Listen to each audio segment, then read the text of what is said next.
I did teach public school for years, so about 6th grade, high school, 8th grade, but my last year of teaching was 1st grade. That was probably my favorite. And I spent a lot of time with picture books.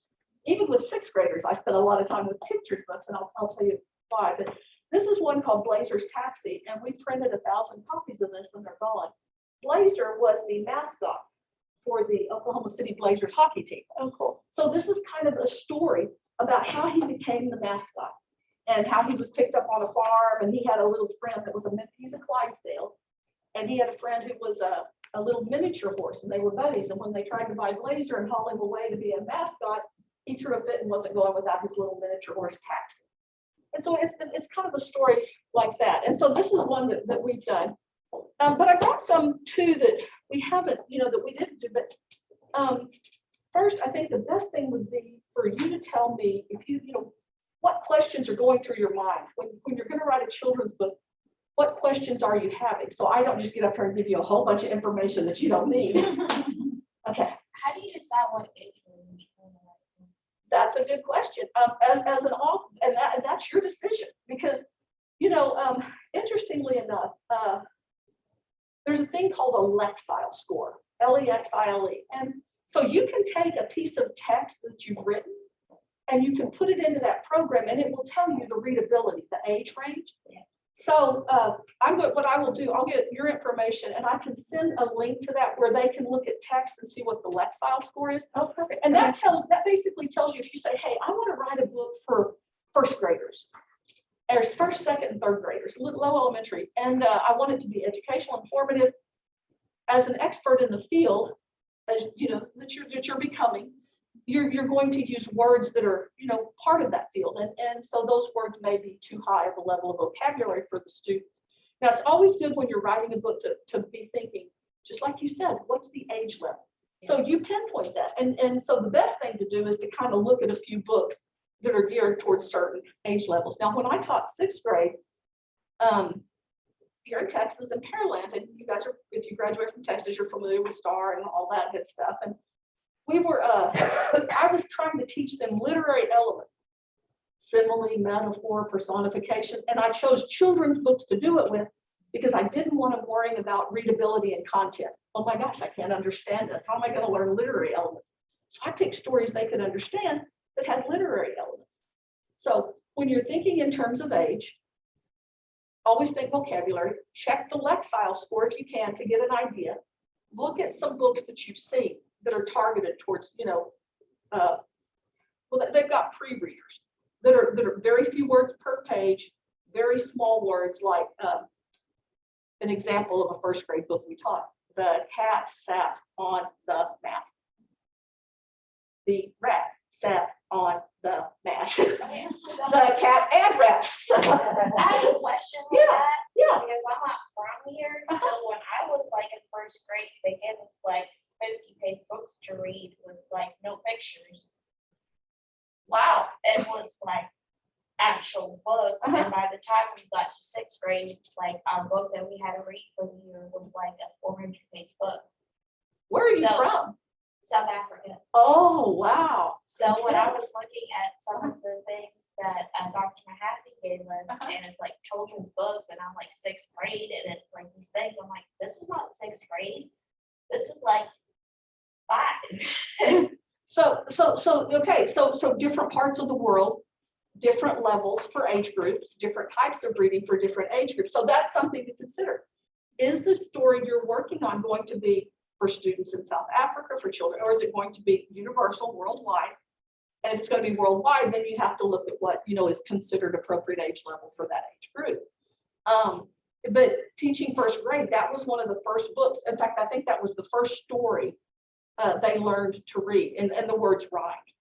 So, if you're looking at a level like that, you're talking 5, 6 years old, then that's, to me, that would be harder to write than a regular story, because you've got to keep those words at 3 and 4 letters, and they learn sight words and all of that. And for an author, that's, you don't have to know all that, but picking that age group and realizing that across the world, what's considered normal or average for a 6th grader in the States may very well be different than what's considered average for a 6th grader or 1st grader in South Africa or England or London. So is kind of pick out the story you want to tell. And think about books that you've read, you know, children's books. What appealed to you? You know, when you were growing up, what are books that stick, you know, that have stuck with you, that have stayed with you? And then you'll start to kind of figure out what it is you like, because most writers write what they like to read. So if you like words, you know, books that are in verse, you know, like, Shel Silverstein did that, Dr. Seuss did that. Many writers do that. We did one called, this is one we did, and it's called Patty the Platypus. And it's about a platypus, and it's written in couplets. And so, and it rhymes, but not everybody likes books like that. And so it's more, the thing about books that rhymes, if your goal, it kind of depends on what your goal is. Is your goal to entertain? And usually entertainment couples with something, and it's usually educational. Is your goal to, you know, is it about behavior, about acceptance? Is it to talk about, we're working on a book about bees right now, a children's book about two pugs who visit a bee farm with their owner. And it's basically to make children aware of honeybees and what, you know, how they're not the enemy, you know, and so, you know, it's kind of, you know, what is your intent? So here, obviously it's an assignment, but then you have on a personal level, kind of, okay, this is my project. What is it I want to accomplish? You know, what is it I want to educate the students about or the readers about? And not all books are, you know, have to be educational. Some can just be fun. So if you can slip some educational information in there, all the better. Okay, so another question, readability was the one, how do you choose the language level? And that's, you know, that's a very personal thing. What else? Any other questions about? Yeah. Say you're not a creative person, like in any way, shape, or form. Like, where do you start? Where do you find your baseline? Okay, so another good question. Well, think about this. You don't have to be creative to tell a story. Our culture, the human existence is built on storytelling. That's just the beginning. You know, in the beginning was the word. And so we're all storytellers, tellers. It's just like if you and I met for coffee somewhere and I said, hey, what'd you do last night? And you told me the story of what you did in the adventure. So think of it that way. Don't think I'm going to create this masterpiece that's going to win a Caldecott medal and it's going to, you know, think in terms of I'm telling a story. I'm just going to tell somebody about something. And that will take a lot of the pressure away, because all of a sudden it's just like, we're going to sit down and if your book is geared towards, say, 10-year-olds, you're going to have to kind of picture what a 10-year-old is like. When I taught first grade, I hadn't seen a first grader in years. I went back and got my daughter's pictures out. Oh, that's first grade. I remember those days because I had taught sixth grade for years in Carolyn. And so I had, you know, I had to go back and kind of, and still it was I learned more than they did that year. I had no idea, which was both good and bad. But anyway, yeah, so you're just think of it like you're telling someone about an adventure or story. And it's, you know, do you know what you're writing about yet? Or kind of what you're thinking? No, not really. Okay. So Which would be helpful, but yeah, so on a communicative level, on communication, to get some of that writer's block out and that weight off your shoulders, just think of it as a casual conversation. Even if you write it for a 20-year-old, right, but the book's going to be for a 10-year-old, then you go back and I can't use that word, I'm going to use this word. You know, and you simplify it, because and think of it this way. The first time you write a story, no matter what it is, it's not going to be good. Excuse me. I mean, that's just the reality of it. You have to go back and you have to edit, redo, and shake. And I'm sorry, it's the talking. Okay. I'm talking all of a sudden. I'm like, I need a cup of coffee. So, anyway, yeah. So whenever in communication, think you've got your audience, you've got your speaker, and you've got to have that exchange. And so tell your story, write your story out first. Dictate it into your phone. If you have trouble sitting down and writing, I have an idea. Here it is. You know, and then dictate it and then transcribe it. And then you look at it and say, okay, that's a little mature for a 10-year-old. I'm going to redo it here. And don't think that, you know, just because you redo something is bad. It's not. You want to redo it, rewrite it and shape it several times. And that's the beauty of a children's book. It's not 500 words or 1,000 words. It may only be 300 words, or I don't know if you have a word limit on yours. They can pick their intended age group and their topic. They can Okay. So yeah, so think of it in terms of just having a normal conversation. And that will take a lot of that pressure, that blank page sitting there, okay, once upon a time. It was a dark and stormy night. Yeah. Okay, you had a question?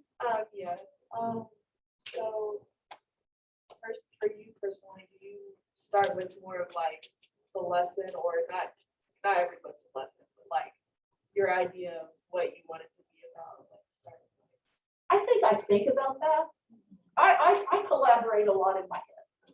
I think about stuff. I think about stories. Like I'm getting ready to write a story about two pugs who come to Nacogdoches and solve a mystery. That's so cute. It's called Stella and Maybelle Visit the Oldest Town in Texas. Aw. And when I was a child, and I have two little black pugs, and they're like, they go Aw. everywhere. So they're the heroes. They're the Scooby-Doo of this story. But I love Miss Scooby-Doo mysteries when I was growing up. And so in my head right now, I'm just kind of bouncing around ideas of how to write a Scooby-Doo story with two little dogs and an owner. And, how do I do that without it becoming violent and without having a bad guy in Nacogdoches, And so I just kind of think about it and let it roll around. I don't really, there's going to be lessons in there. And, think about this. Every story you tell, just to your friends, there's probably multiple things and multiple lessons that you didn't even think about when you told it. And so if you've got the one thing you want to be careful of, if you've got a lesson in mind, like here's the rule, that you don't make it so pronounced that the student or the child gets the book and it's like, oh, No fun. exactly. My mother says this, or it becomes, you're trying to lessen it, aren't you? So yeah, but included in it, you can include it in there. The idea of the old lady and the pugs going to visit the bee farm, same pugs that are visiting Nacogdoches. It's got to do with acceptance. It's got to do with difference. It's got to do with learning about nature and that, things that are different aren't necessarily bad, and things that can be dangerous can exist with you, and so, because it's honeybees and, bees will sting and you gotta be careful, but we don't want people to hate bees and smack them every time they see them. And so, or poison them or whatever it is they do. So it's kind of it's that lesson. We published a book about the Neches River. And the author's not here. Do you remember Ab Abernathy? Were you here? Yeah. Okay, it was Ab's book. Oh, yeah. And Ab loved the Neches River. And he basically, people in Dallas wanted to dam up the river for their water supply. And he was vehemently opposed to that. Don't touch the rivers, Anyway, so he had written this book and it had all these amazing pictures of wildlife on the Neches. Just you just wouldn't believe it. Blue herons and owls and hawks and fish and snakes and just otters and just anything you can imagine. And they're giant pictures in this giant book. And in the beginning, he's writing about bad people in Dallas wanting to dam up the river for water. Well, we had to stop that. And we said, hey, we can't do that. Because that would be like, we're giving a lesson that you don't take our water and you don't do this, but who are we to deny water to other human beings? And I said, if you want people to love the river and protect it, then show it to them and let them learn to love it. And that's what he did. So he ended up reworking the book. So if you've got a lesson to teach, and I don't know what your lesson is, but you kind of show it through the book instead of saying something like thou shalt not, Yeah. But having a lesson is a good idea. And if it's weaving agriculture into it, the thing the most valuable books, the best books are the books that hit on different levels. They give a good message. They have a good lesson. They are educational. They are informative, not textbook informative, but there's a few little things that you take, that people take away. And then the children have the lessons. We talked on Tuesday about there's always some appeal for the parents because the parents are usually the ones reading it. So Right. they try to have something in there that makes it interesting. Well, for the mom. yeah, relatable. And because you're right. The parents buy the books, and the parents do read the books. And so we published one, another SFA publication. And the story, it was the retelling of an Inuit myth, and it had to do with a baby that cried and always got his way. Yeah, and when we did that one, it was done through an art grant, and so I wanted to say, you need to change this? Because every parent knows when babies stomp their feet and cry, you don't want to give them their way, or they have just figured out, ching, I know how to do this. So that was a message that I didn't want. We sent it because that was the myth. And when you retell a myth, the author was trying to be true to the myth. So, but you're exactly right. Parents look at these things and evaluate them. And so if there's a little bit of education, there is a good positive lesson in there, it's going to be more appealing to parents. That's just the way it is. Above all, though, it needs a good story. Kids like stories, not just, like I said, I don't know. Kids love books about animals, horses. You can write about, horses. Kids love horses. Kids love animals. Kids love the farm. Kids love grandparents. I was getting ready to go over and I was looking through a few of the books. I have most of mine are at home. I have a new grandson, so I've got most of my books are at home. And I was thinking about how many books about grandparents' farms or grandparents or things we did on the farm. And so kids love that. And when you weave in those truths, those educational tidbits, because you're accurate, being students, and studying agriculture and communication, you want to be accurate in what you say. That's another big thing, is to make sure that you don't give false information. Here's another example of a pug book. We have another pug book. None of these have been published yet. You guys are getting secret information. We're going to blast the market one of these days. But we have this little old lady who's a retired veterinarian living in the woods with these two little pugs. And she doctors all the animals. She treats the animals. And now, okay, it's not real, but we have a praying mantis with a sore throat, and we have a centipede with a hurt toe, and we have a rabbit with a broken leg, and we have a coyote with a cough, and we have a bear with a whole bunch of bee stings on his face, and so it's not real, it's make believe. But when we were doing it, and when we had the animals come to visit the doctor and had her back door and her little pugs were the ones who helped, we made sure we did not give those animals anything that would hurt them. So we actually asked scientists, veterinarians, okay, if we were to give a tiny bit of honey to a praying mantis with a sore throat, would it kill it? Because the last thing we wanted to do was give people this misinformation about it. So we had this guy that worked with Ab on the Nature's book, and he came in and he said, that bear is not right in that book for this area. Like, what do you mean? That bear's way too big. And I go, it's a children's book. It's make believe. Yes, but if you want to be, so we actually shrunk the bear down a little bit so that he would be more in line with what's here. But we were very careful with the things we gave the animals, that we didn't slip them something that actually would cause death. So we were, and hence honey is a good one. So, which is why they visit the bee farm in the next book, because they're out of honey. So it's kind of this series, but My anyway. husband, it drives me crazy. We have two little girls. All the pigs, he's an animal science guy. All the pigs are always pink. And he's like, I don't have a pink pig on my farm. And I'm like, okay, like pigs are pink and people are mine. But him being like on the science side, it's always pink. Right, yeah, yeah. That pig, like that cow is not structurally correct. And I'm like, okay, let it go. But yeah, but that's a good point. Mixing up the colors, and it was our conception, our idea of a bear.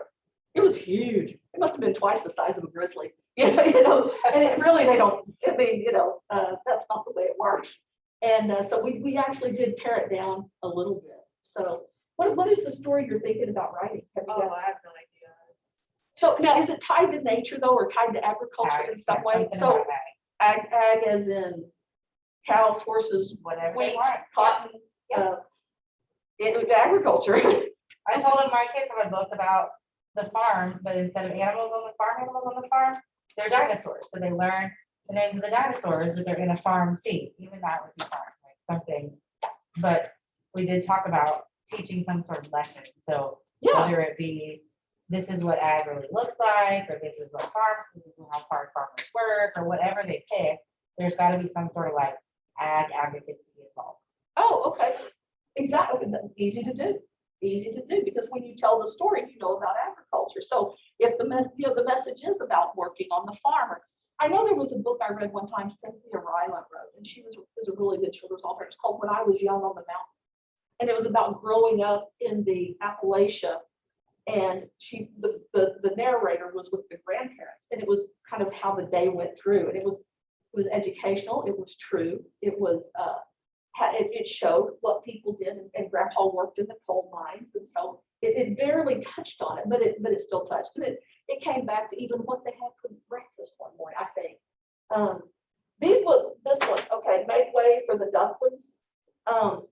Not a well illustrated, I mean, it's well illustrated, but it's not colorful. And it won a Caldecott medal. And so, which is kind of an honor for a book, but it's about ducks and ducks finding a home and how they actually find their homes and decide what to, and raise the families and so on. There was another one that was really funny. It was The Fleas Sneeze. And it's kind of like there was an old woman who swallowed a fly. I don't know why she swallowed a fly. I think she will die or something like that. It's kind of like written like that, but it's about animals in a barn.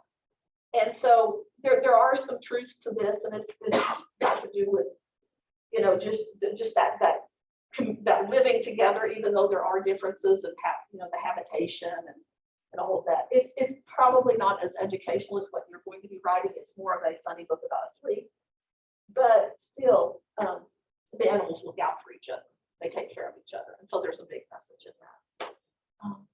Are all those books that SFA is published? No, these are Okay. some that, interestingly enough, when I taught first grade, before you guys were born, probably, 2002 and 3, the students would bring me books. Yeah, And so these are books that the kids brought me. cute.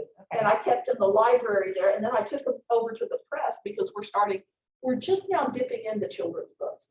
We've done a few, but we're just now sliding into a little bit more, thinking, okay, we need to do this. And we're looking at dual language children's books as well. So Cool. we have a English and a Spanish, on the kind of on the same lines. And Are they, how does somebody go about, like, let's say one of these ladies writes the most amazing book ever. How do they go about getting it? What does the publication process look like for anybody like? For out there? anybody, Okay. yeah, just kind of So- curious. Anybody out there. So the biggest thing you've got to be careful about is if you have a great book, A, you don't give it away, and B, you don't pay to have somebody publish it for you.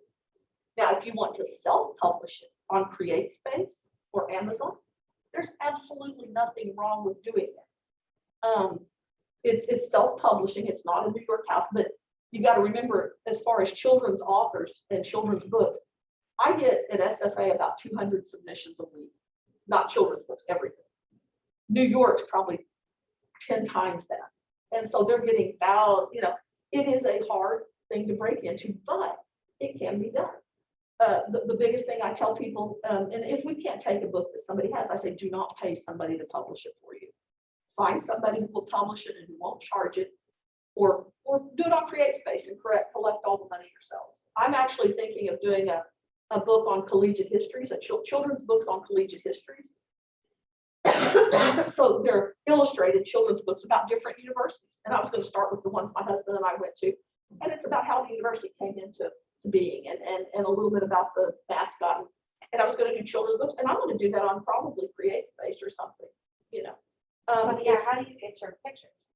Well, okay, so you can hire an illustrator. You can draw them yourself. There's a thing called Fiverr, Fiverr. I use Fiverr. You use Fiverr, Yeah. okay, you can get illustrations for very little money.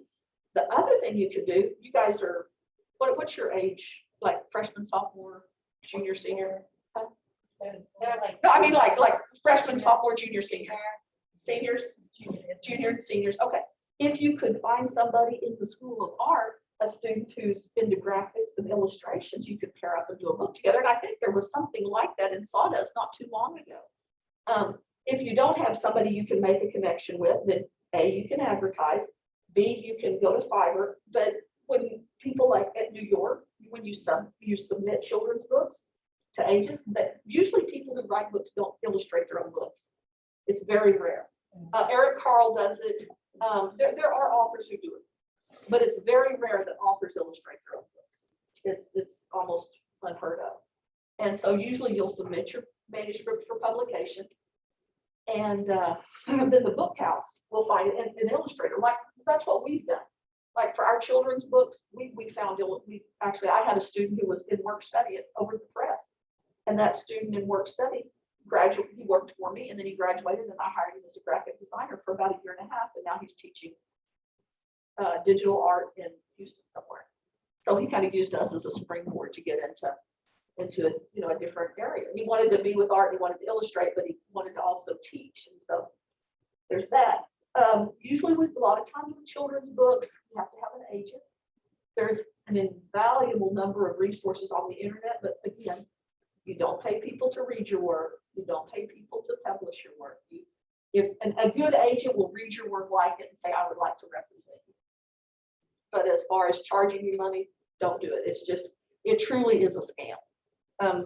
Because there are good agents out there and good publishers out there who don't charge you a dime. In fact, they pay you. So, How did y'all do your SFA, day at SFA book? a day at SFA started with Archie McDonald Oh, okay. years ago. And we couldn't get an illustrator. We had a story and no illustrator. And then we got the pages illustrated, but Dr. Patillo had different ideas. Archie passed away. So Dr. Patillo stepped in to write, Dr. Patillo was going to do all the text for the book. Dr. Patillo passed away. And it was kind of like, okay, Shirley, would you like to do the text? So I asked Shirley if she would do it because we had by the time when Dr. Patillo passed away, we actually had all of our illustrations. We had everything. I was to give them to him. He'd look through them and then he got sick and that's how that, but it evolved from, we lost 2 authors, because, and it took a long time. That was in the works for years. And it was going to be a children's tour of SFA and we were going to bring it out back at the last anniversary, back at the, what was it, the 90th anniversary. And it just, time gets away. So, but that's how ours was done. We had Tristan Brewster looked at images and drew them. And there are some really neat programs now. I don't know if any of you draw, but no, you'd be amazed. They can draw. I took drawing classes and I could barely draw a stick figure. In fact, mine were lopsided. But I did take some drawing classes and learned a lot. There are videos on YouTube that show you things. And the one thing about kids' books is, you can have books that are really works of art. And the story may not even be that good. And then you can have a really good story with pictures that you're thinking, okay, my son could have done that. And you look at it. So, I mean, it's always worth a try. But usually stories and images aren't, sold as a package deal. But if you're doing CreateSpace, then oftentimes that's the way it goes. And Fiverr, I think if you can get images for just next to nothing on Fiverr, you just basically tell the illustrator what you want and you pay through PayPal, right? Or Yeah, it's like, I've done logos, I've done Christmas cards, I've done all kinds of stuff, way cheap, and just put your debit card in there and send them the money. Yeah. You can, like, some people require, they will only let you have a couple of revisions.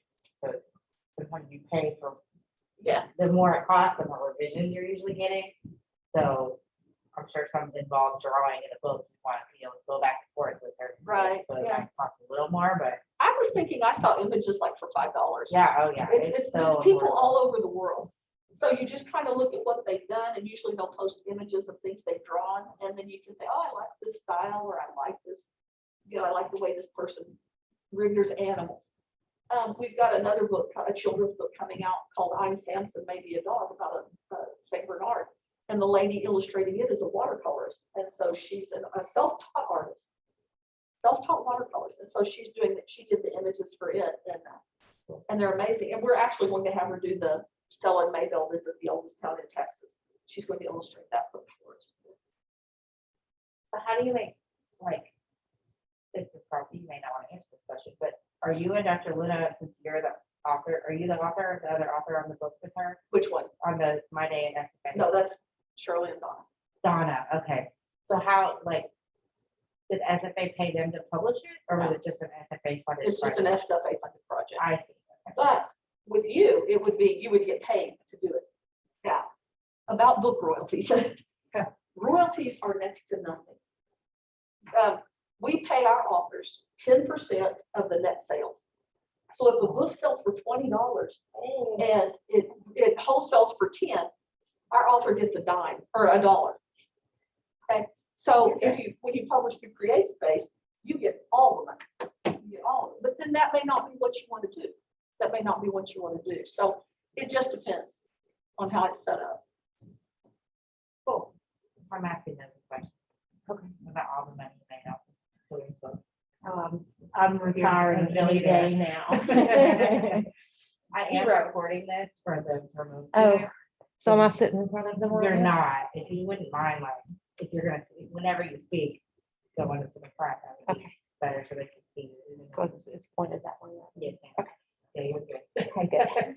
And I could stop for a little bit if you, we've talked about kind of how to choose the idea. We talked a little bit about the Lexile Index, looking at what age level it would be, you know, when you write a text, where that text is going, you know, and you want to check the readability of it to see if you're on target, if you're wanting to write for 6 and 7 year olds, are you on target for 6 and 7 year olds? What's the readability level? We talked about how to start the story, how not to get writer's block. Lots of things. We haven't really talked about how to choose a story though. Like, how do you pick? I mean, there's so many stories out there. How do you pick the one you want to tell? How do you choose? How do you pick? Have you picked yours? No. No? Has anybody picked one yet? What are you thinking about when you I'm pick? a very literate person. Uh-huh. I was as a kid too. I Right. never liked like the Three Little Pigs Uh-huh. and Pigs Don't Talk. Ah, okay. Okay. So, like, I don't know how I'm gonna get there yet, but to me, it's gonna have to be very literate that for kids. So it's right. There are lots of books like that. There are lots of books like that. So basically you don't do personification. No. Exactly. Okay. Or anthropomorphism. Right. You basically, you're going to write a book for children that's both a story, it's informative, and it's educational, but it adheres to kind of the reality that we live in. And that's good. That's very good because you know, think about all the people who go hiking in the woods wanting to, you know, visit Smokey the Bear, you know, and say hi and have this conception that bears are real, you know, people do have these ideas about animals that, well, they get hurt. You know, oh, he's beautiful. He's just such a cute little buffalo, you know, or whatever. And we because as we're growing up, we have friendly animals that are nice to us and in books, and we read about them and we love them.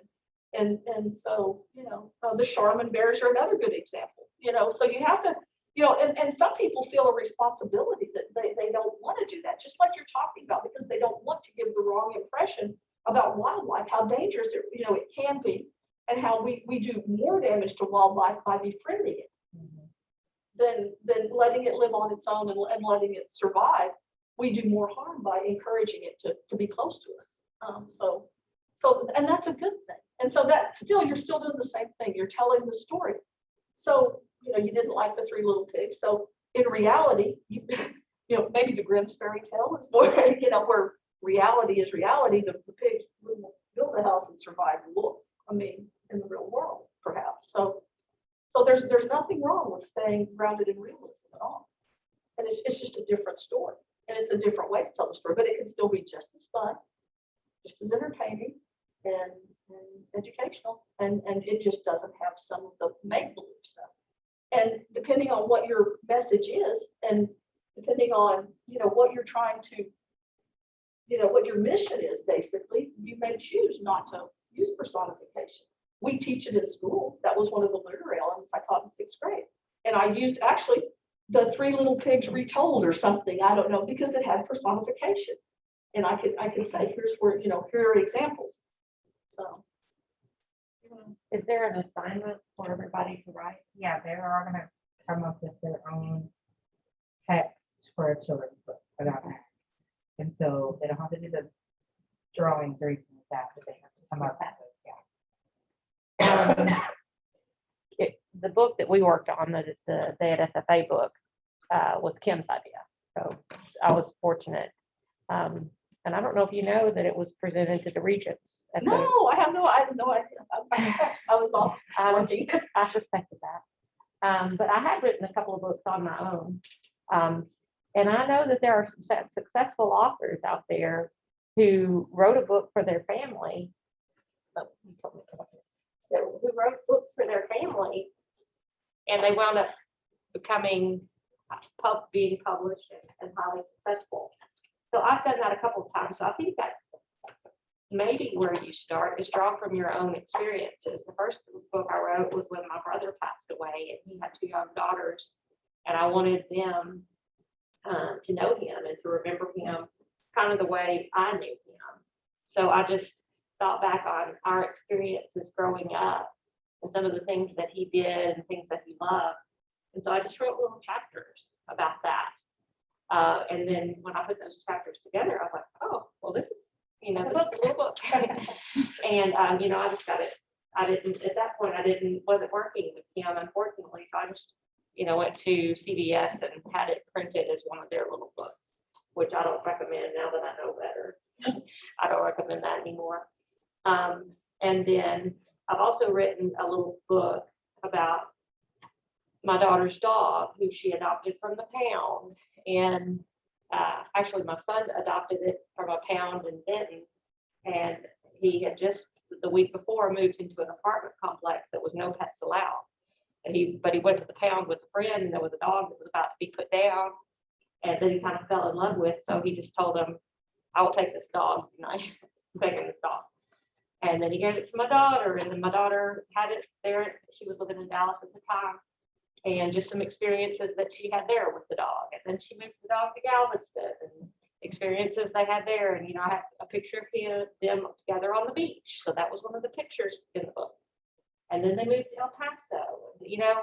Life just gives you experiences that, if you think about how you want your experiences to be remembered, or even for you to be, remembered in the future, write it down, because the stories, will be forgotten if you don't.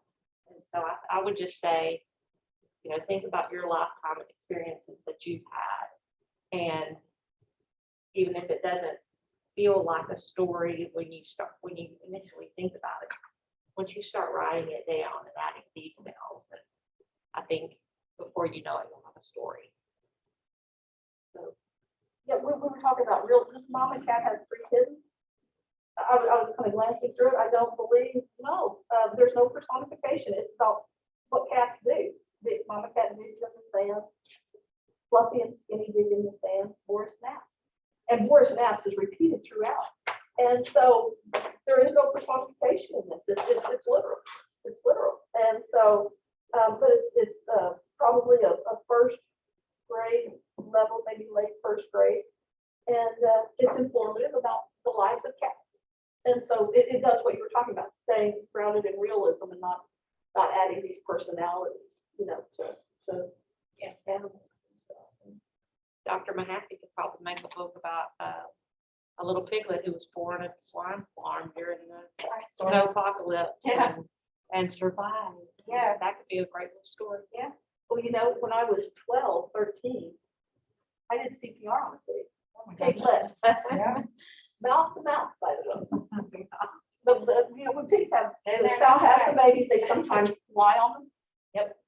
And my grandpa was raised pigs and got her up, and when the mama got up, there was this baby there, and I asked him to give it to me. He said, he called me sister, it's dead. And I, of course, turned all the tears at 12, 13, and he threw it across the fence to me. And my grandmother was there. And it was still warm, but it was gone. His tongue was swollen and dirty, but we started messing with its chest. I put my fingers in his mouth, and they have really sharp teeth. Yes, they do. And pushed that tongue down, and we started getting the dirt out and blowing its mouth, and it revived. And then he put it back in the pen, and we had no idea which one it was, after a little bit, which one it was. That's so funny. But it's so funny stories like that, just anything, like Shirley said, anything from life. Now, I know yours needs to have that agricultural bent to it and that communication, but it's just simple as telling a story like that. I could write a little children's book about saving an animal. And so that's just kind of what you do. Like I told you, you just sit down and pretend you're having a conversation, and whether it's into your phone or whatever. And if you can do that and write it, all the better. But if you have to tell it into your phone, tell it into, like you're talking to someone, and then go back and transcribe it. And that helps get you past that initial blank page fear. Voice to text. It's even easier. There you Not go. 100%, but at least it's a good start. Yeah, that too.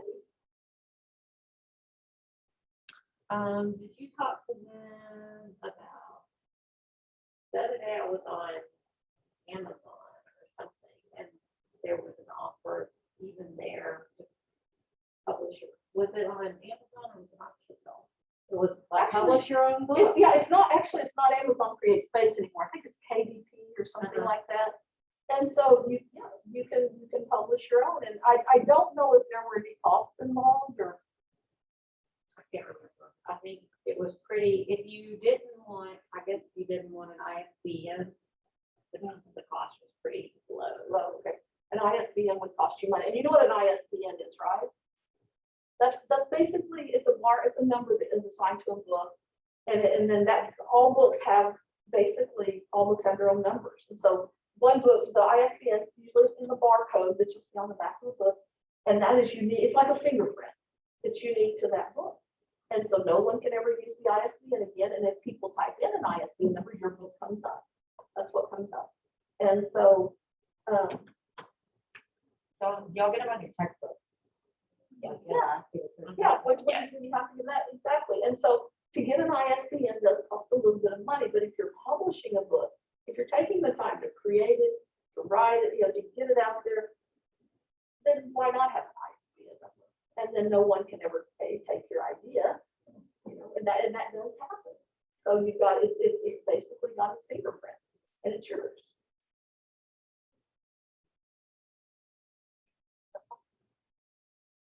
We talked about images, getting images, and I told them about our illustrator from, and maybe if they could find an art student on campus that wants to collaborate. Then we talked about Fiverr. Have you used Fiverr? Okay, you can make my images there. Or they might just try their own. I mean, look at Arrow Carrot Files, the Hungry Caterpillar, collages, and some of the books that are illustrated are very, they're done in colored penciling and some of them, and they become successful books. Maybe that they don't win awards in illustration, but they're good stories. They're stories we remember. Or even if you're a, fairly good photographer, take your own photos, and make sure you have a big image size. Say if your camera has a setting for RAW, take it in RAW. If it's, probably not a cell phone picture, but maybe. We've used them, but sometimes the perspective is off on a cell phone picture. And so, but if it's all you have, it's, you make what you have work. If it's just for your own personal enjoyment, or family's enjoyment, definitely a cell phone picture would work. Can you tell us about your experience writing the book, creating the essay book? Well, and if you go to work for a company at some point, the one interesting thing we experienced with this was this campus is so big and there are so many people that we could have included. We were lucky that we had an illustrator who was extremely talented in capturing and being able to illustrate people. For example, I don't know if any of you ever met Adam Peck. Does anybody know Adam Peck, his former dental student? He's in here. And of course, he lost weight right after. He was so mad at him. I said, why didn't you lose weight before we do the picture? But I mean, that's Adam Peck. And anybody who knows Adam Peck knows that this is Adam Peck. And it's just absolutely like him. But the con to that wonderful benefit was that we had to choose who do we include in this book. And what we had a call, I don't even know if I told you this, but a couple of weeks after the book was kind of released and publicized, we had an angry call from somebody who works in the math building as like an administrative assistant. They had bought the book and the math building is not in the book. And I wouldn't have bought the book had I known the math building was not going to be in it. Well, in this book, there are 3 illustrations from the College of Sciences and Mathematics, but they have, so I think there are 4. They have about 5 or 6 buildings. So we couldn't include every building. We couldn't include every person that we wanted to. I don't know if you know Hans Williams, y'all's dean is in here. This is out at the research center. Here's a former dean who's now the provost, Dr. Bullard, and your current dean, Hans Williams. But we had to make those kind of hard decisions about who to include and who not to include. I think I probably drove the illustrator a little bit crazy there, especially towards the end, because I'd say, well, you made Dr. Gordon a little too fat. And he brought this up to the Board of Regents the other day, that we took 10 pounds off of it, so at least he acknowledged it. But there were a lot of political considerations, so if you ever find yourself working for a company at some point and you're doing a project like this, you have to think about, how are we gonna justify who we included and who we didn't? I actually have a question about that. since Uh-huh. you know very sensitive. Uh-huh. How do you write a children's book about offending? I feel like no matter what I'm doing, I'm gonna offend someone. You definitely have to keep that in mind, and, The only thing I can say is the sky is blue, but I feel like someone's gonna offend it. But my child's colorful. right. And the sky is green Yeah. to him. How dare you like Yeah. point it I mean, out? it's probably changed publication, the industry, just It having to has, be so it's politically changed a correct. lot in just the last year, not Yeah. even, with things that we would have taken on and published, because our legal counsel is very big on not censoring people. But, you know, that is freedom of speech. And so, but given the climate, we are sensitive to that. And we've had to tell authors, look, either fix it or we can't do it. The other thing is, like Shirley was talking about, working in this book, when you're capturing, like, it's like a historical document in a way, because the buildings were going down. We actually have buildings that are, you know, we had buildings planned for this book that aren't with us when we first started it, or have changed, or have, you know, and so it's like painting. If you go outside and you're gonna paint and the light's one way and after 6 hours it's moved and your painting looks totally different than it, you know, you have to keep that in mind. And so you have to be very fluid working on a book like this, that's just changes inevitable. How not to offend people. Look, the thing is, my advice would be this: write your story. Write your story. And don't worry about offending people. Now, there are certain things you don't want to do, and there are certain things you don't want to put in the story, or predict, you know, word choice. You don't want to choose words that are going to inflame half the country. So you have to be mindful of that, because you have to think about yourself too, you know, and consider your feelings, but then you have to tell your story. And if your sky is blue, then your sky is blue, and that's your story. And that's what Shirley was talking about. You write what you know. You write your master narrative. Everything that you do, every event that ever happens to you becomes part of your master narrative, and that's what you pull from. So for you, the sky may be blue. And in D2L, when we create lessons and we put images in D2L, we have to label that image for visually impaired students. And so there are probably students who have never seen blue, but will hear this, you know, and we describe it, or have never seen a dog. Maybe has felt one and heard one, but haven't seen one. So we have to put these tags on these images. And so, you know, you're always aware of what you have to be aware, but then you also have to tell your story, because if you don't, you'll freeze up. It'll be, I don't know which one, I don't know what to do. I don't know. So you write your story, then you maybe, and if you're not sure if you're offending someone, have someone look at it for you. Someone you trust, someone who will be honest with you. I had a public speaking class, and every time I had to do a speech, I was literally offending everyone in there. Well, one thing we did in this book was to make sure I didn't offend the wrong people. It's going to depend on who you're writing for. If you're writing for a company, as a state agency, we have a legal counsel who is in the building where I work, and he keeps us on our toes about freedom of speech. You know, you can't censor people. If we weren't a state agency, that if we were a public company, that might not be our main concern. So if you're writing for a state agency or you're working for a company, you go to your boss and to your boss's boss. And that's what we did with this book. We took it to, I took the book to every dean and showed them every page that mentioned at all their college and said, is this okay? And some of the ones that I thought are going to say, oh, he's going to have a problem with this, he's not going to like it. We're like, fine, that's okay.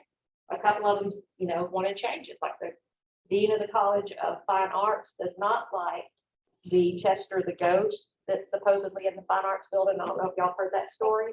He won't let us write about that. In our office, we produce a lot of press releases and publications.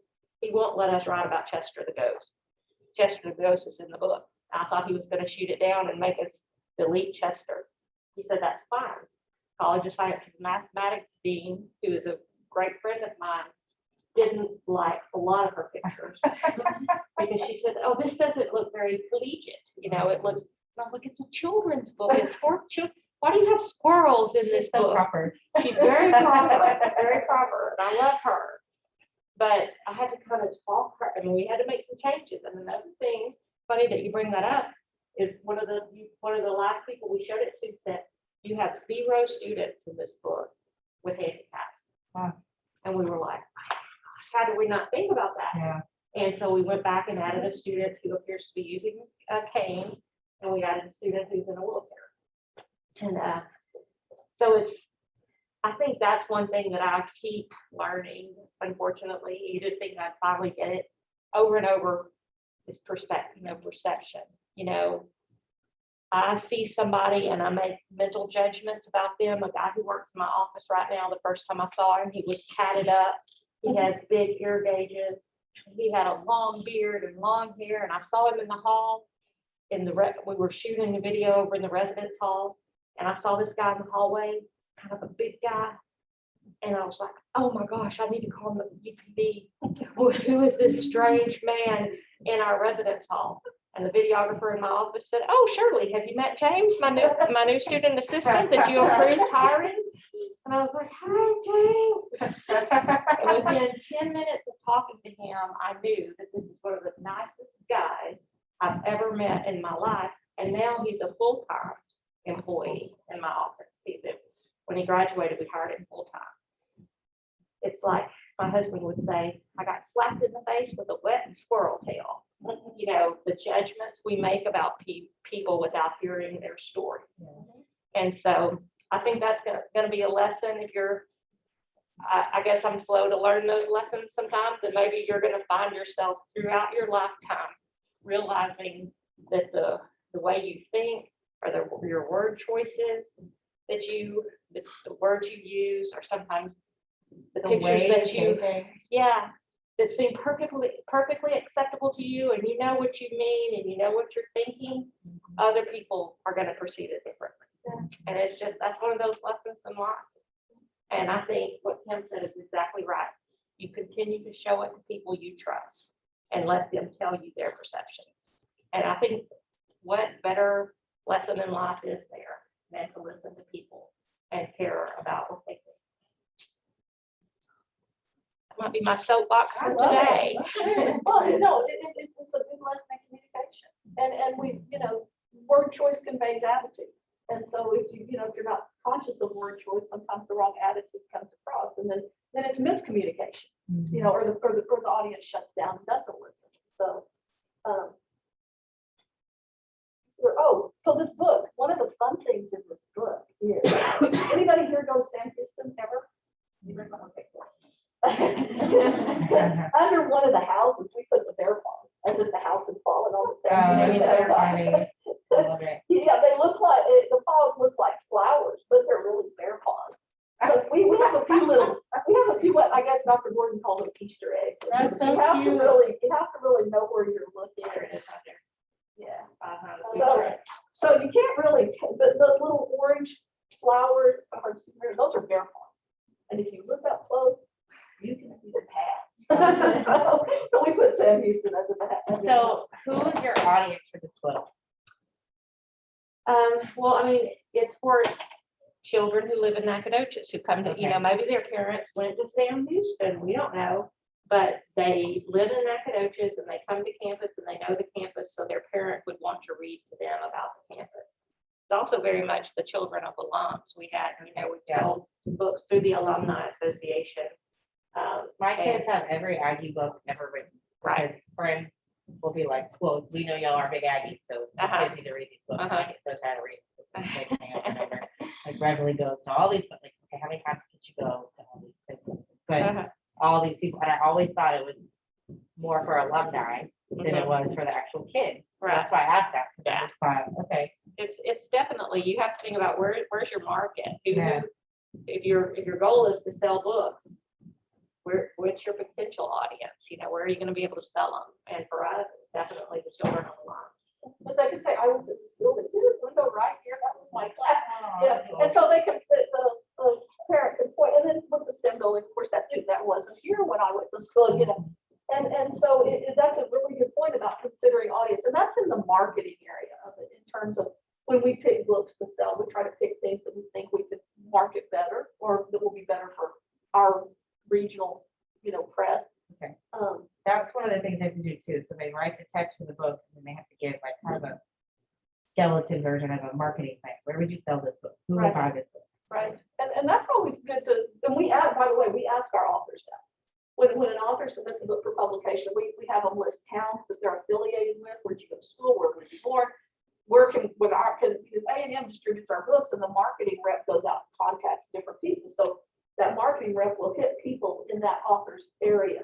So if that author's gone to school in different locations or is known in different areas of the United States, we hit every one of them, or the marketing rep does, so that we can push that book into the store. We ask authors when they send things, who is the audience for this book?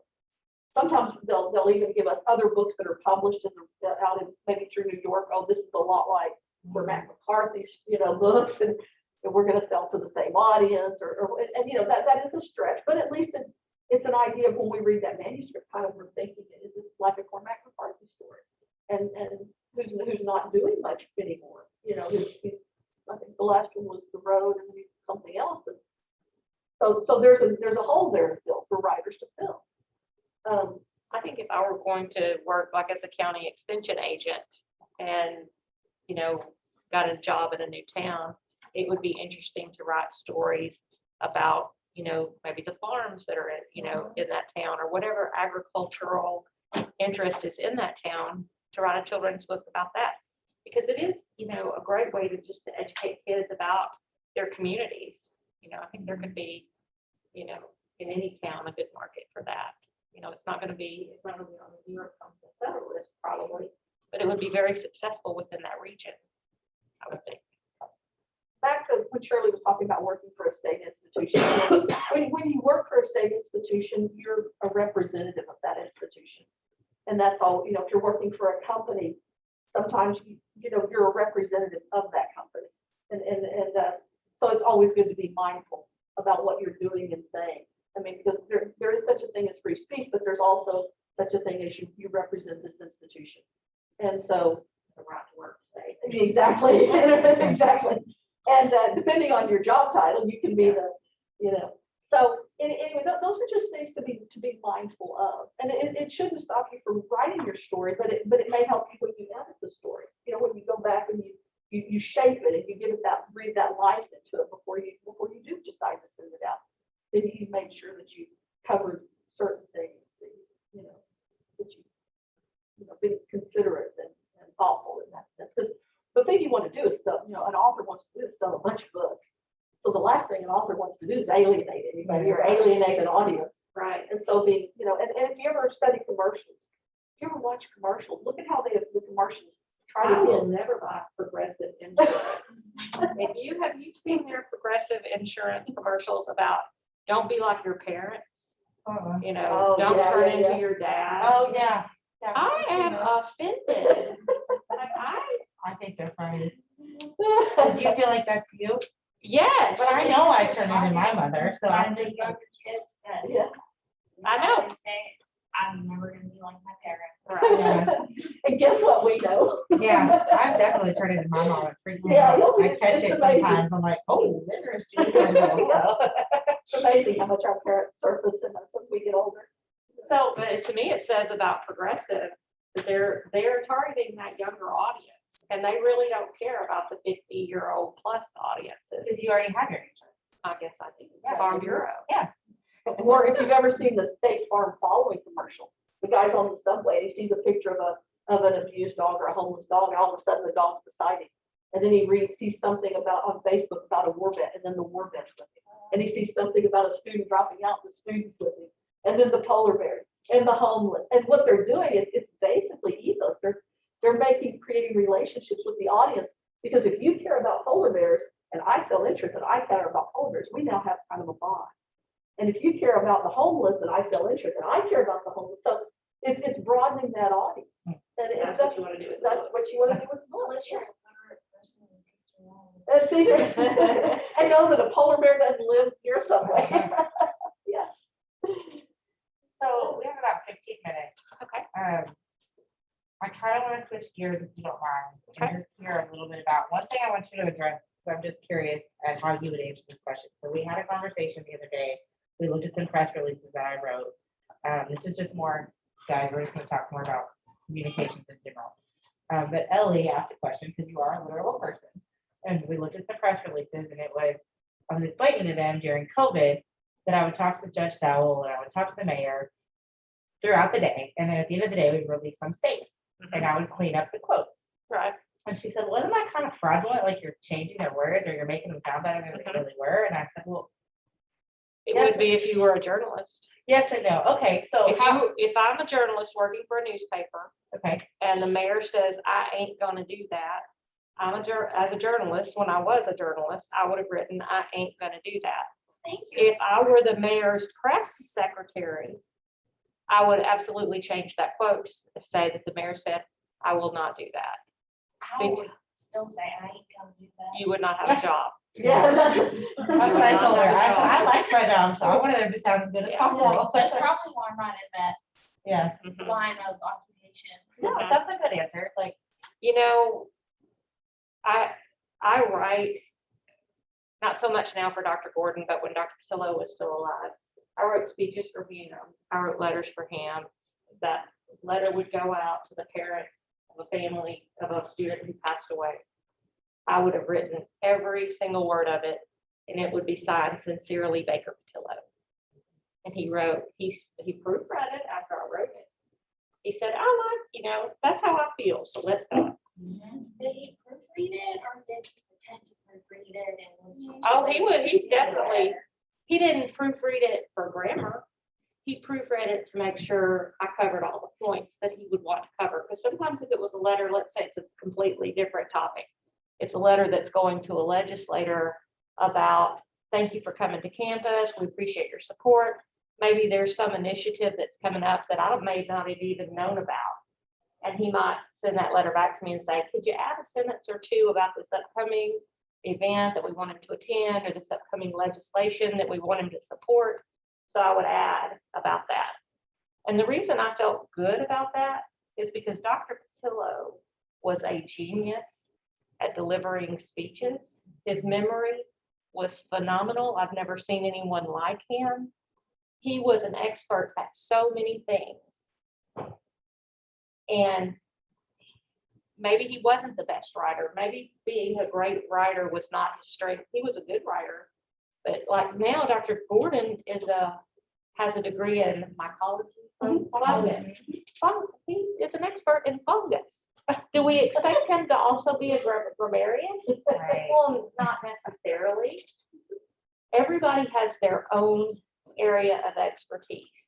And I am completely happy with being the person who supports the president or the mayor, whomever, in their role at being an expert in what they do. I'm going to be an expert in what I do and write beautiful, heartfelt letters for them so and make sure their grammar is we right. haven't looked at this. We'll look at it next week.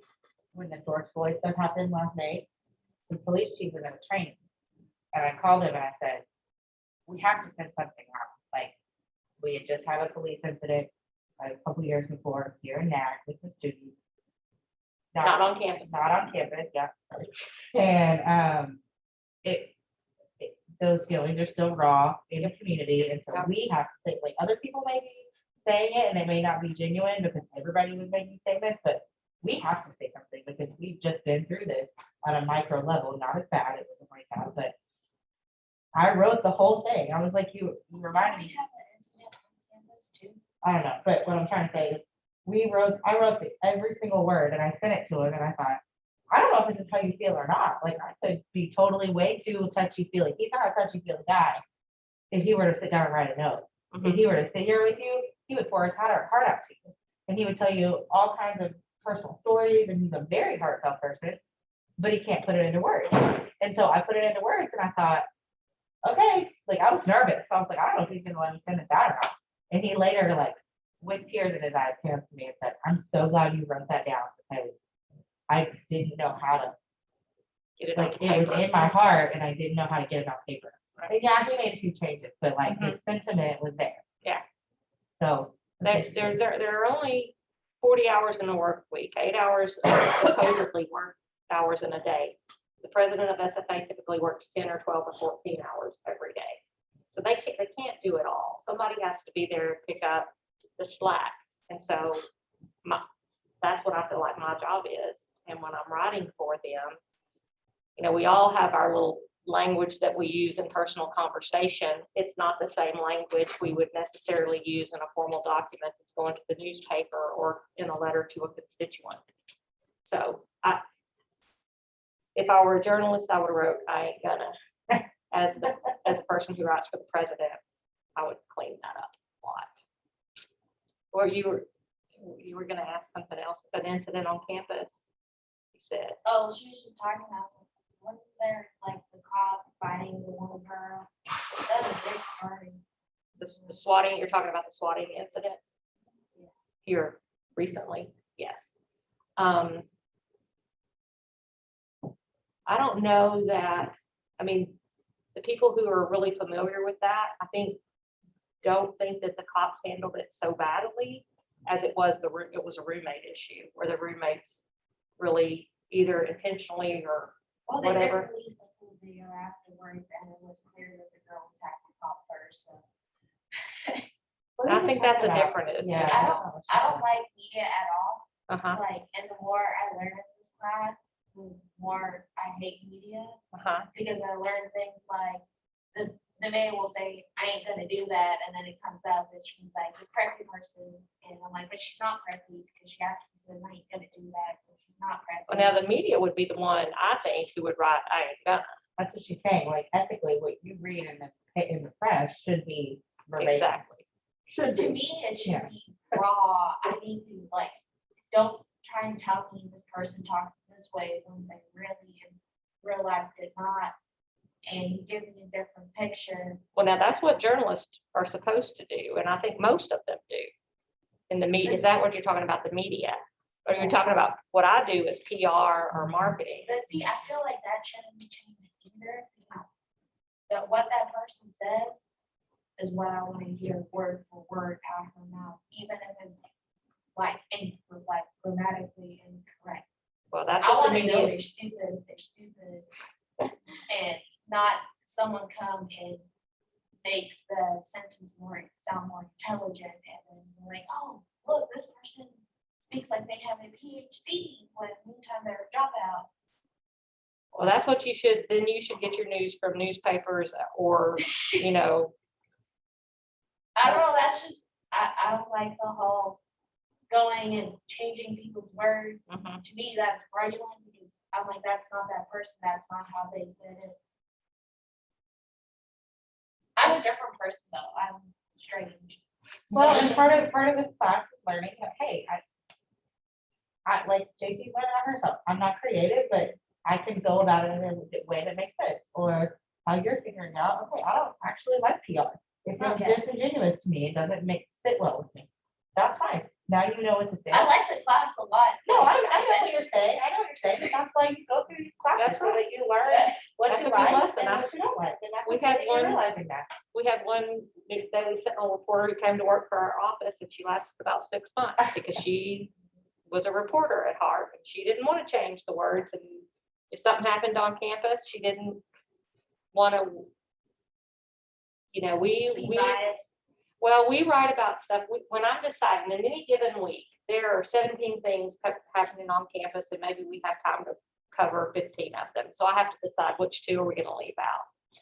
Well, the 2 that I'm going to leave out are the 2 that don't, like, our office's job is to enhance the reputation of the university and to attract students and to, you know, really promote SFA as an educational institution. So if there are 2 events, like, you know, a group of, you know, kids are coming to campus to, you know, tour the library, that might be the one I leave out because it's the least, it does the least to enhance the university's reputation. Well, her thought was, I want to cover that because, what, for whatever reason, she wanted to cover that. It's happening on campus. It's going on today. I want to cover it. And because she was more like a reporter, there was a visual element. It was a lot of kids. It was cute. It was fun. So she wanted to cover that. And regardless of which of in my 8 hours today, what are the things that I could do that would best promote the university? So she still thought like a reporter, and she could not she wound up not working for us for very long because she couldn't justify what you're talking about. But at no point are any of your 15 stories you picked not real or not true. No. So because she's had to report on things that are negative. Yes. That's a very See, real I part of it feel like too. you should take the negative and the positive, and everyone should do that, and then you can be like, oh, look, but this one has got a lot less negative and more positives. I choose that because we all know nothing's perfect. It's like how my mom, like me moving to America, she's like, there's gonna be a lot of things we in America. There's gonna be water problems that you can't stand. Mhm. Doesn't matter which country you go to, you gotta choose what problems you wanna live with and do. That's true. We've got like 2 more minutes. So maybe any more questions? How would y'all go about, you say you finished the book, how would you go like marketing it, like getting the word out? An AAM who markets for us relies a lot on social media, Instagram, Facebook, Twitter. They'll make electronic postcards. So maybe with the covers with a little bit of information, they'll mass mail those to libraries. We have a catalog that comes out. As an individual, we always tell our authors that your book's only going to sell as much as you market it yourself. And I've seen a lot of authors send out complimentary copies to their friends who they know are really active on social media and have large followings. They'll send them a free book and say, would you please, here's a free copy of my book. Would you please read it and let me know what you think about it? And if you would like, post on social media about it, so they get increase awareness that way. It's ISS, the issue. Mhm. Okay, you can take a PDF from your story, download the free program of the, part of the issue and put it up, and you've got a link to your book where it looks like a book, and you can share that. We've done that with some of our picture books where we'll put the first 2 pages, but it's getting it out there. And when you're first starting out as an author and you don't have a reputation, it's contacting people, it's word of mouth, it's getting people to share on Facebook and Instagram, and just catching a lucky break. Just being in the right place at the right time, and sometimes being in the right time. You write about something and it happens to be, it's current, and so it's picked up, and so it's just some of it's luck, and then a lot of it's just hard work and getting it out there to market. But Sometimes they'll say donate to a library, donate a copy of your book to the library, and kind of, some of the people who might read it in the library might actually go buy a copy of their own. the idea, and you were talking about those younger books, Aggie books, the idea behind this one too, and the ones that are forthcoming with Lumberjack County and different things like that, it's actually to reach kids who are 3, 4, 5, 6, who may read about SFA, see the pictures, see all the fun things, and in the back of that child's mind growing up is, yeah, I'll go to SFA, I might go to SFA. It's that first positive initial connection. Because when you're marketing the university, you want to get to them young and build that build that bond. And that kind of ties into your marketing too. Once you get 1 out there or 2 out there, and a lot of new authors do donate books, and they do volunteer, they go to schools, and they read. And they just they do some volunteer things. And then, oh, well, here's another book she wrote, and then here's another book she wrote, and you just kind of develop this following. Thank you all so much for being here. Absolutely. Great. Very much. Sorry I'm so snotty and gross now. That's one good thing about Facebook. I know, it's Nobody knows. I keep coming to fit. I tell people like I don't have COVID, I have allergies, and I live in a forest. Like, Yeah. what else to do? Thank Well, you nice to so meet much you. for coming. Thank you. Yeah. Are you gonna send me that? I will Way to send you, check I'll the get your, reading level. yes, I'll get your information. Okay. And it's, just the Lexile, you can put your text in, it'll give you kind of a readability level, and that way. Okay. Thank you. Yeah, thank you. Bye. Bye. Justin, real quick. Did you check on that assignment? I found it, Okay. but because it won't even open for me now. Oh. Isn't it the one that we kind of sketched out, like it was like the who, what, when, where? It was called gathering information. Yeah. Yes, because I found. Background of mine, the issue is the warm up one. Yeah, I Okay. think I found my document. Okay, Also, I'll get it to you. okay. And then I had one that wasn't doing something weird for you. Oh, no, you turned in something, but it wasn't the right thing. So you were supposed to do what was called writing concisely, Yeah. and you turned in your press release twice. Oh. So if you want to grab one, I think they're still there. You're welcome to fill it out and bring it back to me. I just wasn't gonna drop a zero in there because I was like, that just looks like the wrong file. Is that what this is? Yeah, but there may be, I might have written on that one. I think it has some extra.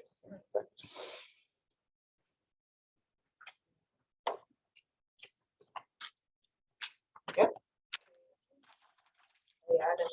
What, was this posted online too? Yeah, Or, yeah, but I just thought, I don't know where that is, so I just thought we'd figure it out today. Yeah, you're fine. You're Thank good, you. thank you so much. I'll get it to you. Okay, thanks.